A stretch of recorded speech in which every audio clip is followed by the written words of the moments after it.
ঢাকার ড্যামরার দুটি হত্যাকাণ্ডের বর্ণনা শুনলে অনেকের কাছেই তা কোনো অপরাধ ভিত্তিক সিনেমার কাহিনীর মতো মনে হতে পারে, কিন্তু বাস্তবে ঘটে যাওয়া এই দুই হত্যাকাণ্ডের পেছনের ঘটনা, লাশ গুমের পদ্ধতি এবং দীর্ঘদিন রহস্যের আড়ালে থাকার বিষয়টি তদন্ত কর্মকর্তাদেরও বিস্মিত করেছে। মাত্র 7 মাসের ব্যবধানে সংগঠিত দুটি হত্যাকাণ্ডের রহস্য শেষ পর্যন্ত উন্মোচিত হয়েছে একটি নিখোঁজ ডায়েরির তদন্ত করতে গিয়ে। পুলিশের দাবি, এই দুই হত্যাকাণ্ডের সঙ্গে জড়িত আবু বকর সিদ্দিক ও সুমি বেগম নামে স্বামী স্ত্রী পরিচয় দেওয়া দুজন। তাদের আদালতে দেওয়া জবানবন্দি এবং তদন্তে পাওয়া তথ্য অনুযায়ী দুই হত্যাকাণ্ডের পেছনেই ছিল সম্পর্কের জটিলতা, ঈর্ষা, দ্বন্দ্ব এবং নিজেদের গোপন জীবন আড়াল করার চেষ্টা। Premium commercial space is now for rent. Featuring ample parking and excellent accessibility, this 4,200 square foot space is ready. Elevate your business and call us today. ঘটনার শুরু কয়েক বছর আগে নারায়ণগঞ্জের মদনপুর এলাকার বাসিন্দা জাহাঙ্গীর হোসেনের সঙ্গে পারিবারিকভাবে বিয়ে হয় সুমি বেগমের। জাহাঙ্গীর রাজমিস্ত্রির কাজ করতেন এবং সেই সূত্রেই তার সহকর্মী ছিলেন ভোলার বাসিন্দা আবু বকর সিদ্দিক। কাজের সূত্রে জাহাঙ্গীরের বাড়িতে নিয়মিত যাতায়াত ছিল আবু বকরের। সেই পরিচয় থেকেই একসময় সুমি ও আবু বকরের মধ্যে ঘনিষ্ঠতা তৈরি হয়। পুলিশের কাছে সুমি দাবি করেছেন, তার স্বামী জাহাঙ্গীর মাদকাসক্ত ছিলেন এবং বিভিন্ন ব্যক্তির সঙ্গে তাকে শারীরিক সম্পর্কে বাধ্য করতেন। ওই ব্যক্তিদের মধ্যে আবু বকরও ছিলেন। এক পর্যায়ে তাদের মধ্যে প্রেমের সম্পর্ক গড়ে ওঠে। পরে 2022 সালের জুন মাসে চট্টগ্রামের একটি মাজারে গিয়ে গোপনে বিয়ে করেন আবু বকর ও সুমি। এরপর জাহাঙ্গীরকে কিছু না জানিয়ে তারা ঢাকার ড্যামরার ট্যাংরা ক্যানেল পার এলাকায় একটি বাসা ভাড়া নিয়ে একসঙ্গে বসবাস শুরু করেন। কিন্তু বিষয়টি বেশি দিন গোপন থাকেনি। স্ত্রীকে খুঁজতে খুঁজতে একসময় ড্যামরার ওই বাসার সন্ধান পেয়ে যান জাহাঙ্গীর। সেখানে গিয়ে তিনি সুমিকে ফিরিয়ে নেওয়ার চেষ্টা করেন। এ নিয়ে আবু বকরের সঙ্গে তার বিরোধ তৈরি হয়। তদন্তে উঠে এসেছে, তখনই জাহাঙ্গীরকে সরিয়ে দেওয়ার পরিকল্পনা করা হয়। 2022 সালের 8 অক্টোবর আবু বকর ফোন করে জাহাঙ্গীরকে বাসায় ডাকেন। তিনি জানান মাছ চাষের জন্য একটি জলাশয় ভাড়া নিয়েছেন এবং মাছের পোনা কিনতে একসঙ্গে ময়মনসিংহ যাবেন। একই সঙ্গে ইয়াবা সেবনের প্রলোভনও দেওয়া হয়। বিকেলে বাসায় আসার পর জাহাঙ্গীরকে কয়েক ধাপে ইয়াবা খাওয়ানো হয়। একসময় তিনি মেঝেতে ঘুমিয়ে পড়েন। এরপর তার বুকের ওপর বসে মারধর শুরু করেন আবু বকর।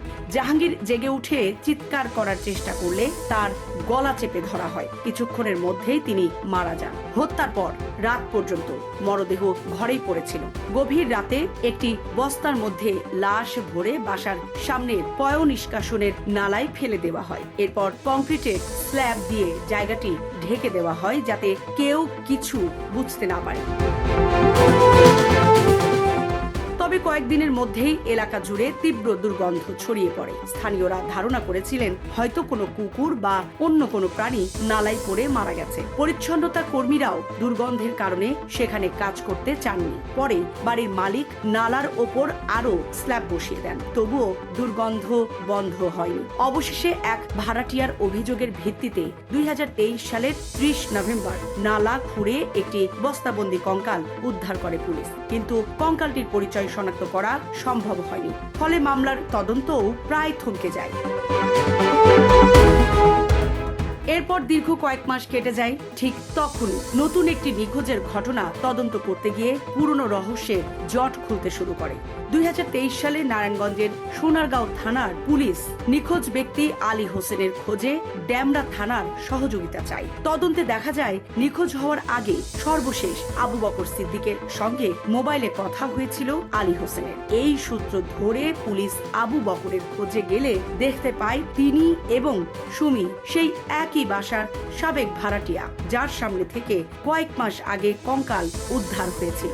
অথচ তারা পুলিশকে না জানিয়েই বাসা পরিবর্তন করেছিলেন। বিষয়টি তদন্তকারীদের সন্দেহ আরো বাড়িয়ে দেয়। জিজ্ঞাসাবাদের এক পর্যায়ে ভেঙে পড়েন সুমি। তিনি জানান নালা থেকে উদ্ধার হওয়া কঙ্কালটি তার প্রথম স্বামী জাহাঙ্গীরের। একই সঙ্গে প্রকাশ পায় আরেকটি ভয়ঙ্কর হত্যাকাণ্ডের তথ্য।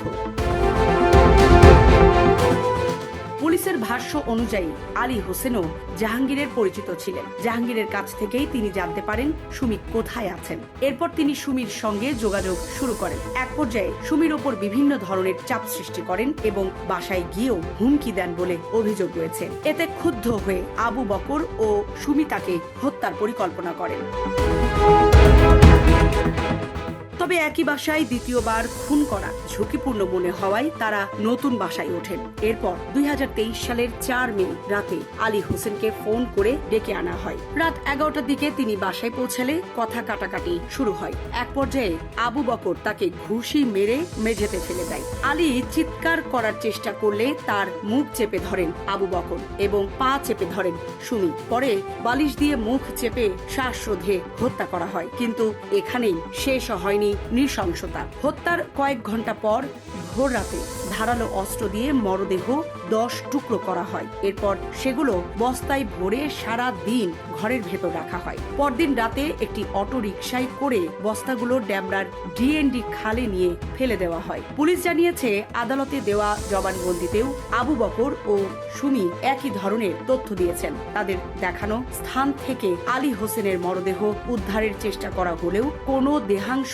পাওয়া যায়নি। জীবন অবাক না করলে কে করবে? 28% মিল্ক ফ্যাটের অবাক করার সাথে ফ্রেশ মিল্ক পাউডার। জীবন অবাক করুক প্রতিদিন। তদন্ত সংশ্লিষ্ট কর্মকর্তারা বলছেন, একটি নিখোঁজ ব্যক্তির জিডি তদন্ত করতে গিয়েই এমন দুটি নৃশংস হত্যাকাণ্ডের রহস্য উন্মোচিত হয়েছে।